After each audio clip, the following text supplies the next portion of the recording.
ఇంట్లో అందరూ అన్నం తినడానికి కూర్చొని ఉంటారు. రామరాజు అయితే బయటికి చూస్తూ ఉంటాడు. ధీరజ్ ఇంకా రాలేదని అయితే అనుకుంటూ ఉంటాడు. ఇంతలో పెద్దోడైతే ఫోన్ చేసి అడుగుతాడు, ఎక్కడున్నావురా అనేసి అయితే అడుగుతాడు. నేను ఇప్పుడు రాను అని అయితే ధీరజ్ చెప్తూ ఉంటాడు. ఈరోజు రాను నేను అని అయితే. అక్కడే ఉన్నటువంటి నర్మదా సాగర్ అయితే ఏదో మాట్లాడుకుంటూ ఉంటారు. అది చూసిన శ్రీవల్లి అయితే ఇలా అంటూ ఉంటుంది, నర్మదా సాగర్కి అయితే ఎక్కడికి వెళ్ళాడో ధీరజ్ తెలుసు అనుకుంటా అని అయితే అంటూ ఉంటుంది.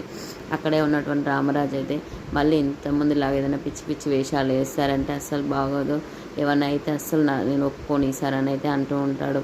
అక్కడే ఉన్నటువంటి పక్కనే ఉన్నటువంటి వేదవతి అయితే ఒకసారి షాక్ అయిపోయి ఉంటుంది. ఏంటండి ఏమవుతుంది, ఏం కాదు, ఏం లేవు అలాంటివి అని అయితే అంటూ ఉంటుంది.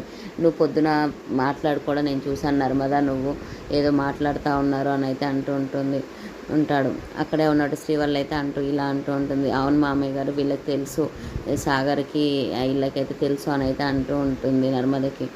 ఇంట్లో ఉన్న వాళ్ళందరికీ రామరాజు అయితే ఇట్లా వార్నింగ్ ఇస్తూ ఉంటాడు, మీరు ఏమైనా దాచిపెట్టి ఉంటే మళ్ళీ నాకు తెలిస్తే అస్సలు బాగోదు, ఈసారి అయితే అస్సలు ఊరుకొని అయితే అంటూ ఉంటుంది.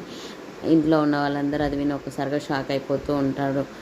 ఇంకా రామరాజు అయితే సీరియస్గా ఈ విషయాన్ని అంటూ ఉంటాడు ఇంట్లో ఉన్న అందరి ముందు. ఇప్పటికీ అయిపోయి ఇంట్లో చాలా జరిగాయి అని అయితే అనుకుంటూ ఉంటాడు. ఇప్పటికీ మళ్ళీ కొత్త ఏమన్నా జరిగితే అస్సలు బాగోదు అని అయితే చెప్తూ ఉంటాడు. ఇంట్లో ఉన్న వాళ్ళందరూ అయితే వింటూ ఉంటారు చెప్పినవి.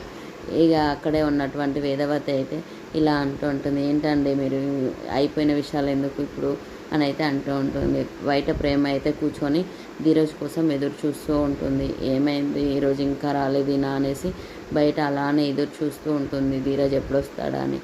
ఇది ఈరోజు episode. Please subscribe my channel. Thank you.